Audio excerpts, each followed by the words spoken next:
During the 497th day of the war in Ukraine, the fighting was mainly concentrated in these areas. On the Bakhmut front, the advance of the Ukrainian forces towards KLISHCHIIVKA continues. Earlier today, some of the Russian sources stated that their forces are withdrawing from the town, although this was not confirmed by other Russian and Ukrainian sources. The Ukrainian command confirmed the news that their forces were making progress in this area, but they have not yet confirmed the reports about the departure of the Russian forces from KLISHCHIIVKA. What we can say for sure is that the fighting has reached the outskirts of KLISHCHIIVKA in the forest areas north and west of the town. This is also confirmed by Ukrainian forces, who published a video where they seem to be clearing the forest west of KLISHCHIIVKA, with some Russian soldiers appearing to surrender to the Ukrainian forces. It remains to be seen if the Russian forces will make any resistance to keep KLISHCHIIVKA, or if they will start withdrawing as reported by some other sources. In fact, one of the main Ukrainian sources, Deep State Map, announced that Russian forces are in fact actually slowly withdrawing from the areas of KLISHCHIIVKA and Berkivka.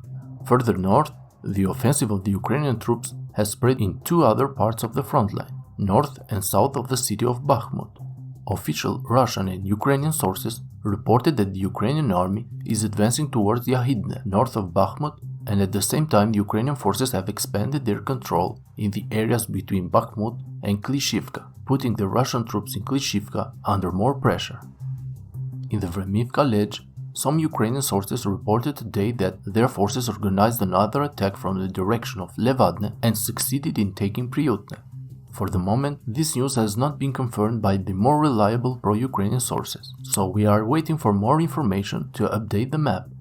On the other hand, Russian sources inform that the mechanized forces of the Ukrainian army are starting to regularly attack Staromayorske and Urozhaine, and that in this part of the front an intensification of the Ukrainian offensive is expected in the coming days. On the Zaporizhzhia front, fighting continues in the areas north of Robotine, but no major territorial changes have been reported in the last 48 hours. This might be because, as reported by some Russian sources, the Ukrainian army has only attacked with small forces in the last few hours, likely with the aim of testing the Russian defenses. Meanwhile, in the direction of Pyatikatki, the Ukrainian forces have resumed their offensive actions. It is reported that during the last 2 days, Ukrainian soldiers have expanded their control towards the area southeast of Pyatikatki, advancing along the area of the forest belt there. This is also confirmed by several videos that Russian sources published yesterday, where Russian artillery is seen targeting this area. At the same time, Ukrainian forces have resumed their efforts to penetrate Russian defenses in Zherebyanki, but so far the village remains under Russian control. On Kherson front, clashes continue in the Dachi bridgehead area.